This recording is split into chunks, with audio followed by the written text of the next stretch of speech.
Good evening, you right? I didn't realise we were wearing wife beaters tonight. I thought it's just it's Get the too guns warm. out, sun's out, guns out. I thought it'd be No, no, Vin I mean, Diesel kind of look. that's Vin what Diesel look. we're going for.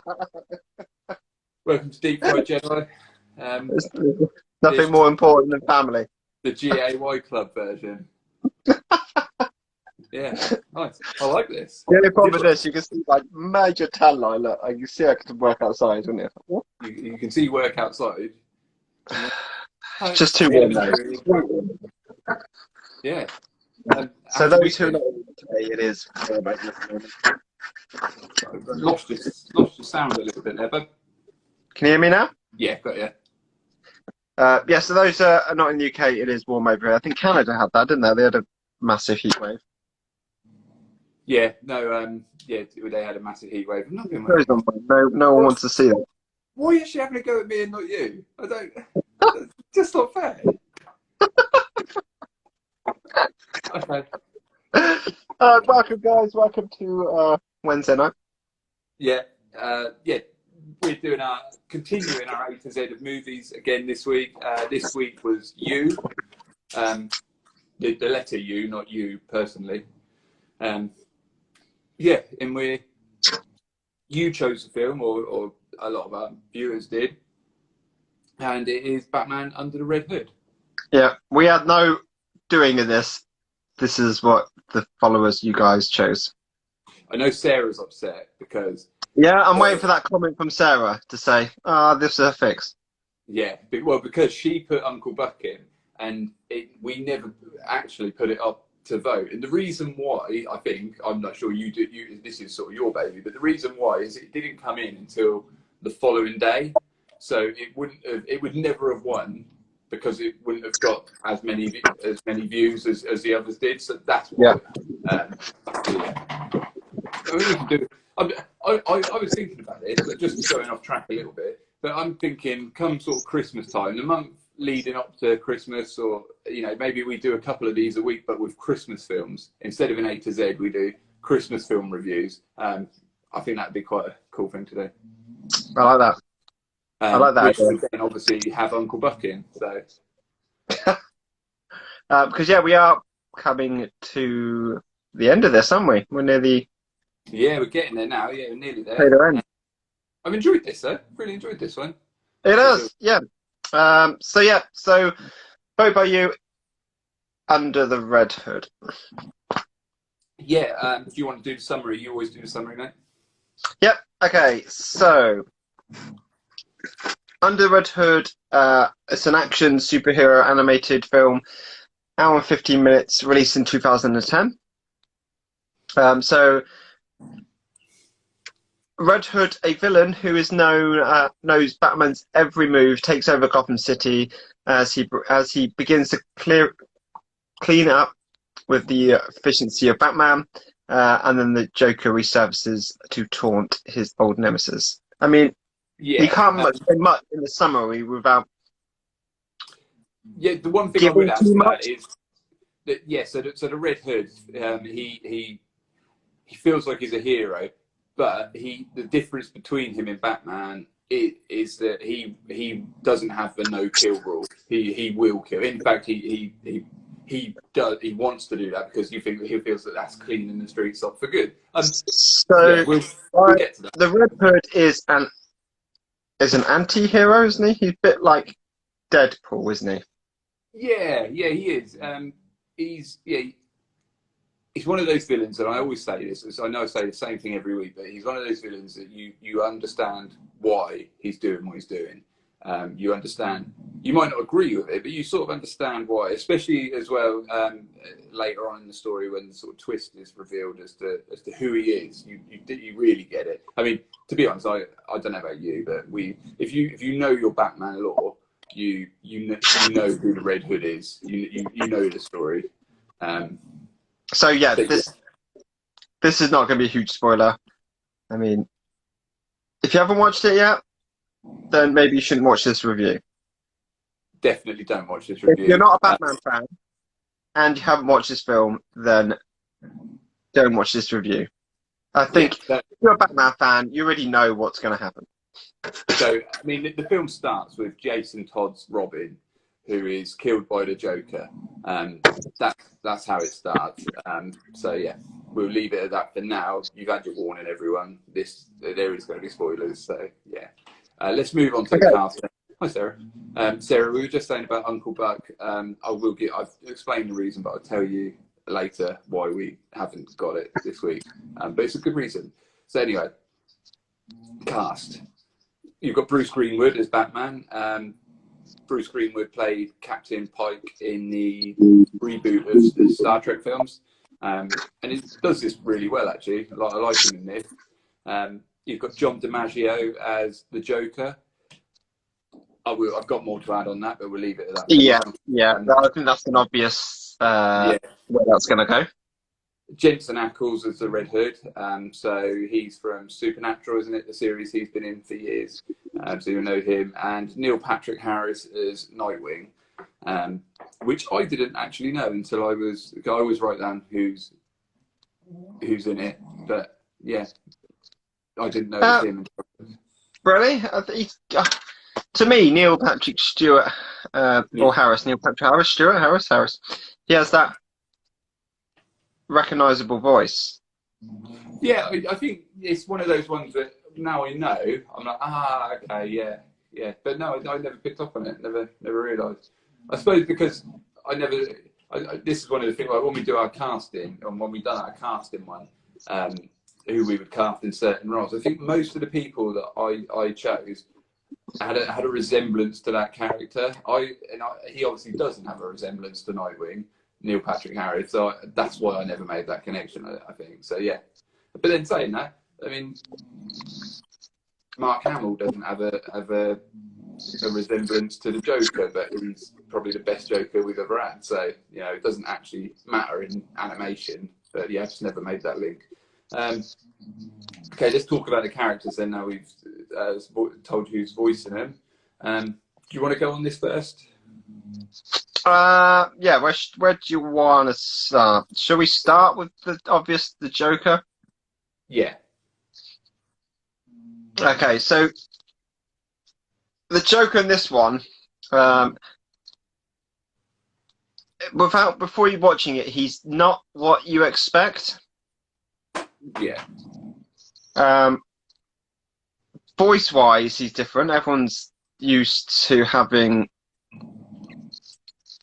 Mark as the voices the Joker, so it's a bit of a difference, but that's not a huge letdown. You know, that doesn't faze the film at all. I like the Joker in this film because he's not over pale, is he, in this film? No, and he's not sort of a lot of. He's not. A lot of the Joker, they make him like really skinny and really like sort of scrawny. This one, he looks like a real guy, like just an insane guy with a bit of makeup on. And he is. You do feel he's this insane, crazy character. Yeah, you do. I mean, the note I've got on him, DiMaggio makes a decent Joker, and it's good, and the film doesn't suffer because he's in it. But imagine if Mark Hamill would have done it. It would have been better. And that's no disrespect to DiMaggio. I think he does a great job, but I just think that we've had the best that would probably ever do it, and I just miss that voice now in all the animated stuff. So yeah, I miss him. But he does a perfectly fine job. I'm just being picky. Yeah, I think sometimes the Joker comes across a bumbling, crazy, kind of a character. Mm-hmm. This one he's crazy, but you kind of know why he's crazy, and you kind of get why him and Batman are not, are equal. Yeah, definitely. He's not just a bumbling villain. It's just like, clowning about. Yeah. Okay, let's go on to Batman then. So in this one, Batman, obviously we've lost Robin at the beginning. So Batman's a broken man. And he's obviously an older Batman. He's lost his second Robin. I don't think he's got a third. so he hasn't got Tim Drake at this point. No. There's the third one. Hi, Annie. Hi, Hey, Annie. No, not today. I'm not wearing any mascara, Cara. No makeup. Makeup free. It's too hot. Too hot for that. Yeah, so we've lost Robin. He's obviously a slightly older Batman, which I think is perfect for Bruce Greenwood to play in. So, and yeah, I really like him in this version of Batman. I really like. It's probably my favourite version of Batman. I like him when he's that sort of post Jason Todd in the comics. I like where Batman is in this film. You know, after and then just before, obviously the next Robin. Yeah, Tim Drake is the next one, isn't it? Yeah. But yeah, it's good. Okay, moving on then to the Red Hood. Should we say who that is now? Spoiler alert. Yeah, like I said, most of you are Batman fans. Yeah, you're gonna get this. Turn off now if you don't want the spoiler. 3, 2, 1. So yeah, the Red Hood is Jason Todd. The Robin that dies at the beginning is the Red Hood. And I like it. I like this character. Complex. You can see why he's doing what he is. And it makes an interesting dynamic between him and Batman. You've got these two people who really are trying to do the same thing and just going about it completely the opposite way. So I really like the Red Hood as a character here. And I think Jensen Ackles voices him perfectly as well. I think it's really good voice work. Yeah, because he could have came across a bit of a teenage kind of revenge kind of feel. Yeah. But it doesn't sort of go into that. It makes his voice, you know, more than that, doesn't it? It makes him. It's very easy, and we saw this in the Star Wars prequels, where you can make that sort of tormented kid into a little bit of a whiny bitch, but he doesn't do that with his character, and it works. So yeah, fair dues, really. I think it's a good cast. Actually, it is a good cast. They all work well together, and as I say, I would have liked to have seen Hamill as the Joker, but you know, the guy's got other work on. Yeah. So Nightwing. Yeah. I like the use of Nightwing in this. They don't use him heavily. I like how they use him, so you know he's about. You have that kind of like Batman has a relationship with Nightwing. Yeah, but you sort of need Nightwing in this story, don't you? Because you need for Batman to be pushing him away. You need to show that he really doesn't want to put anyone else at risk. Because Nightwing is now his own hero. Well, I mean, you say own hero, I say he's just, you know, he's still a sidekick. I mean, he's still in the Batcave every 5 minutes. So, but we won't get into that. That's an old argument. We're not going to do it. Not tonight. But yeah, they do use him well. You do need him in the story because he gives you that bit, you know, he shows that he is pushing, Batman is pushing him away. He doesn't want to lose anyone else, doesn't want to put anyone else in danger. Yeah, works.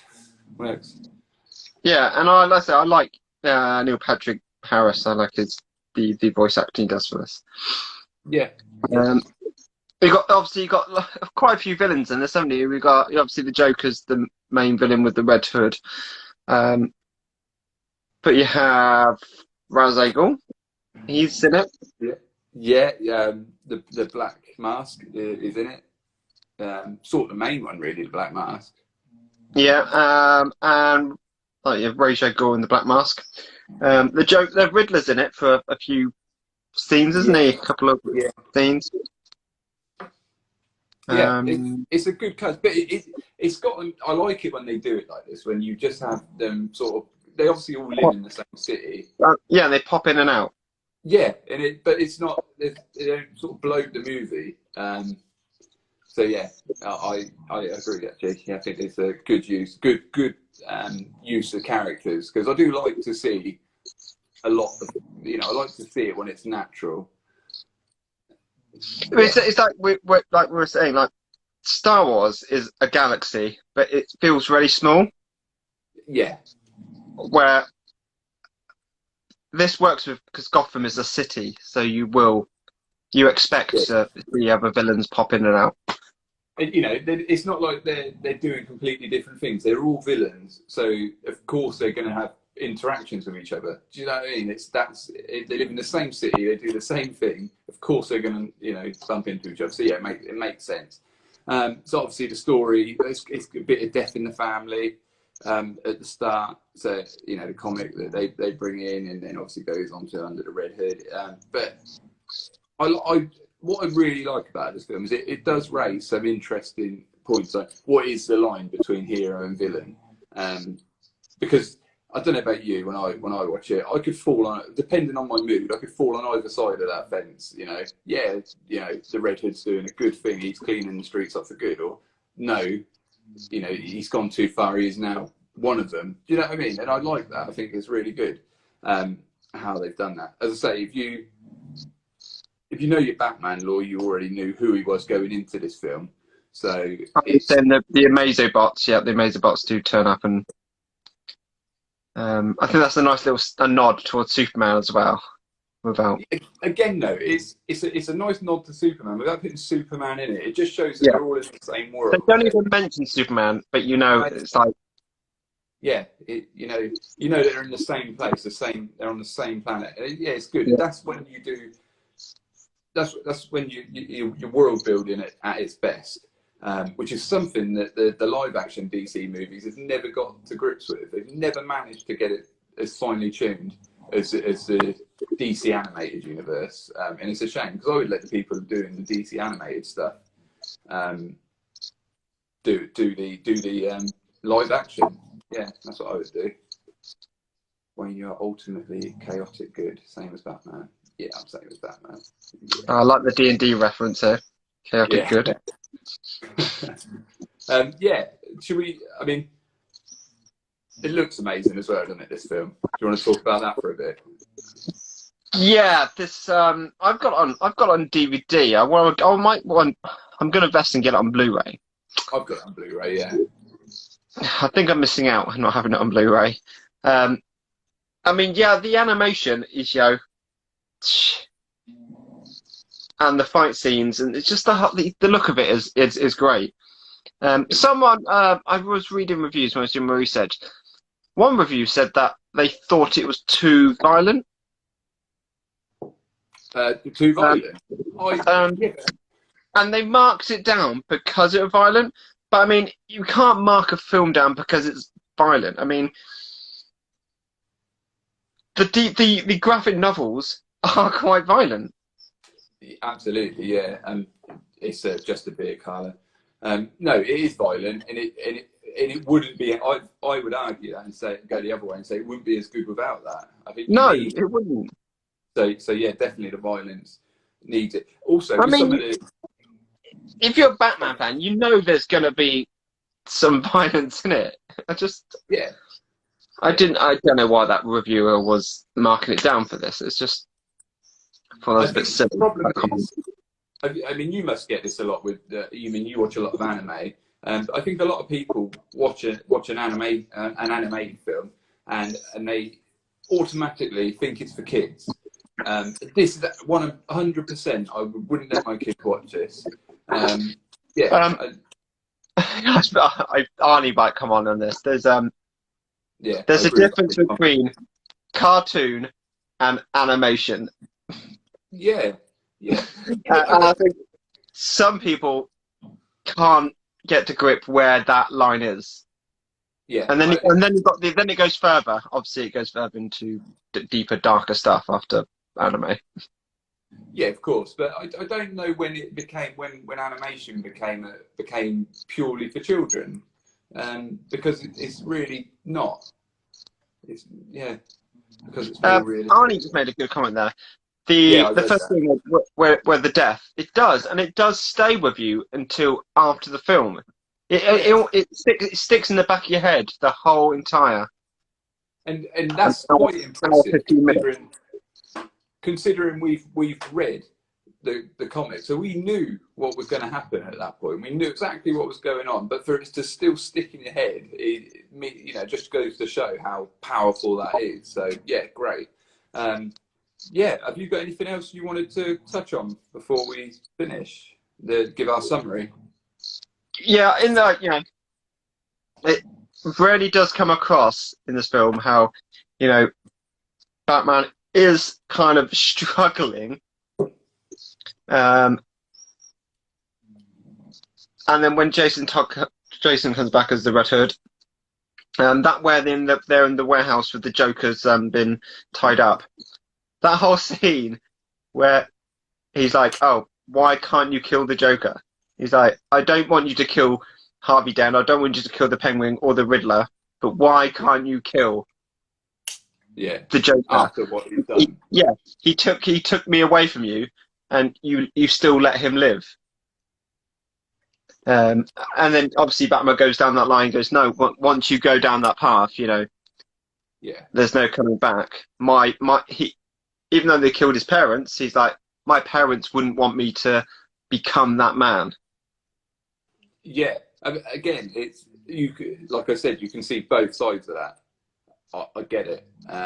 Yeah, it's perfect. Do you want to do your summary first this week? Yep. So summary Under the Red Hood. This is probably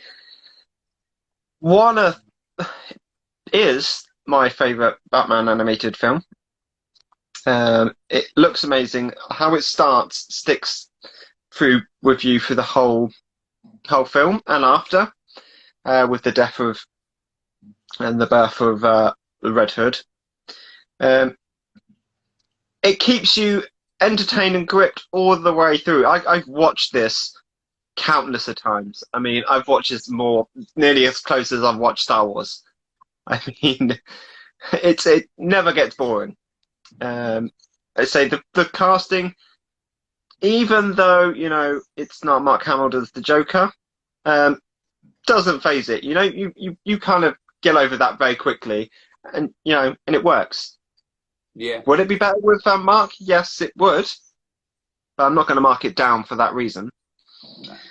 Like I say, the lore of Batman, they have a lot of lore coming in and out. It's not just set to those, like the Red Hood, Batman, and the Joker. There's a lot that drop in and out, and a lot of Easter eggs. So it does bring other villains, and it makes the lore a lot better.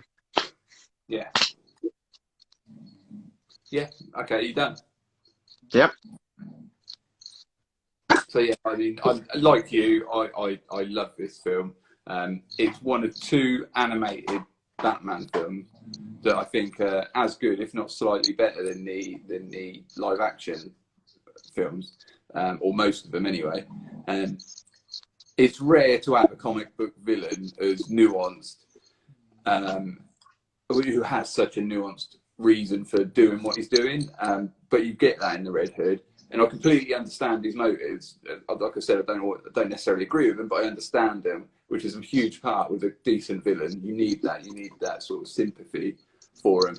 I would say this is a great place to start if you're not into the DC animated universe yet. If I have a criticism, it's that it could have been slightly longer. I could have watched another half an hour of this, and maybe flesh the story out. Yeah, I agree with you. I do think it's you think it cuts off quite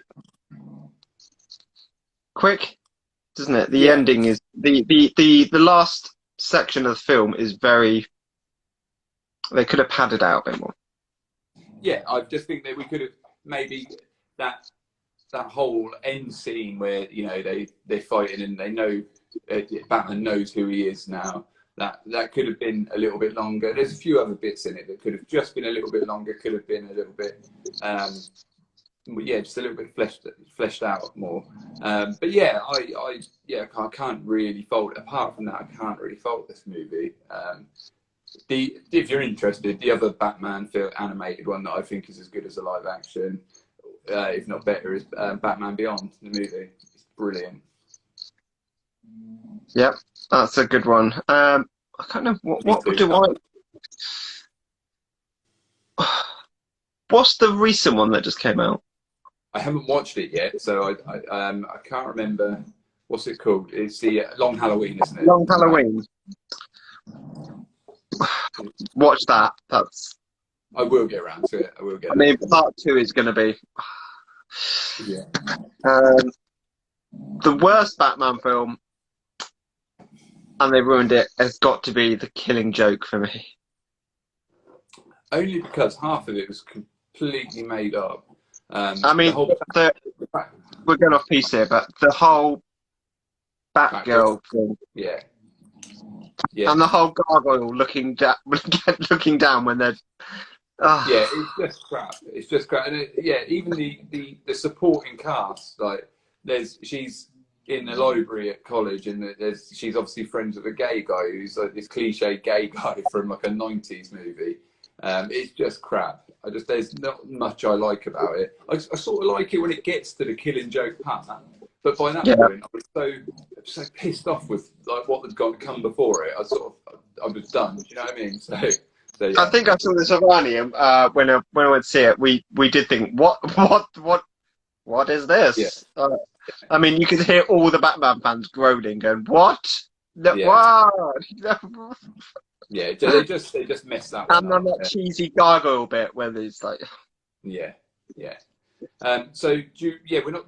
So let's give our score and then we'll just go on about what we're going to do. So do you want to go first? Yeah, I'm going to give this film. There's no surprise, really. Come on. 5. 5. I am giving this a 5. Yeah, because it's one of them films I can never. It never gets boring. I watch it over and over again. Yeah. If I'm in a good mood, bad mood, I can watch it. Yeah, I've given it a 4. And the only reason why the 4's still a good score. It's the only reason why is I just feel like it could have been, like I say, a little bit longer and just gone a little bit more in depth. And that's the only reason. That's all I had against it. It's not quite perfect. Is that your first 5? Is it my first 5?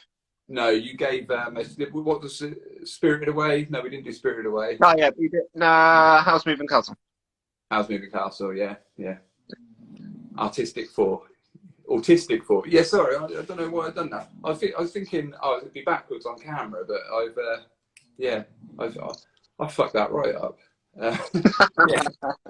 So this week we're not doing a Friday one because Mike has had some good news. He's now an uncle again, so he's going to see the baby. So yeah, I'm going to do a Vin Diesel, family first. There's nothing stronger than family. No, nothing stronger than family. No. So Mike's going to see his new niece. So we're not going to do one this week, but we are back next week for sure. We're having a bit. I think you have an idea, which I haven't heard yet. I think it's going to be good because you keep saying that we need to. Well, we're going to have a call at the weekend. We're going to discuss our ideas because we're rebranding. This is good. Deep Fried Jedi is going to be a global. Well, I mean, it's already global. We've got Living the Dream, Canada, so we're already global, but we're going to be big. But I do apologise. I've had a lot going on work-wise, and I don't apologise. It's fine. This is. I think what you have to realise, you have to remember that when we've done this, it was because we were bored. Everything's back open now, so our lives are sort of getting back to normal, and we're trying to keep doing it. And we will keep doing it. I do miss a Friday night, though. I do really miss a Friday night. I'm like, yeah. This is for fun, not for you, obviously, but for us, this is amusing. Yeah. But yeah, we've I've had a few discussions as well. But I gave you a few ideas, haven't I? So like today, I took part in the old my crystal I kept from the crystal maze. Yeah. Obviously, I survived. No, I didn't get locked in. So we're going to do that. I'll tell you, I was thinking about this. If we're going to put a team together for Crystal Maze, we need to see where Ben is. Ben is smart. Ben is quick smart. He would be good on that. So we'd have to try and get him on board. You can have up to 8 people. Yeah. But obviously, the more you do, the less challenges you do. So we had 4. There were 16 challenges, so it was like 4 challenges each. Well, I think I can name our team now. It's me, you, Sarah, Arnie. We'll try and get Ben and make it a 5th. Yeah? Yeah. Well, if you want another girl to keep Sarah, then Rachel will be up for it again. Okay, then we could go. Yeah. Any single male friends welcome? Do we know any single males? Nathan, you're not his type there. Yeah, but Nate,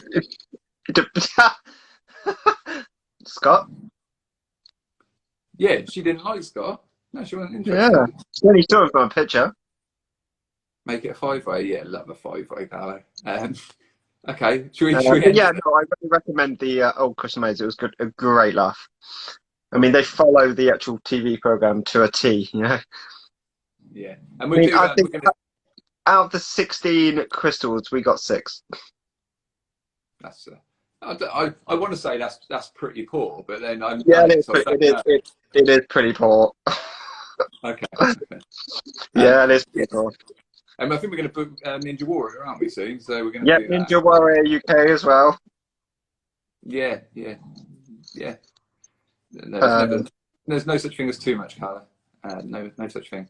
Yeah, Ninja Warrior. We're going to do that. That's going to be fun. I'm looking forward to. And we need to do the arcade as well, because the arcade was a lot of fun. I did the arcade with a group of people. That's And living the dream wants to just stay in their own country. That's fair enough. Yeah, cool. Let's leave it there. That's cool. yeah. So I shall add the. I think the next letter is going to be. You said last week that U was going to be hard. I thought it was. It actually was quite a few when I looked into it. So I think this one's going to be. It's V, isn't it? This week is it V? Right? The section is right. Yeah, V. Yeah. I can name one V film. Yeah, I can name one off the top of my head, and it's probably the same one you're thinking of, but we won't say.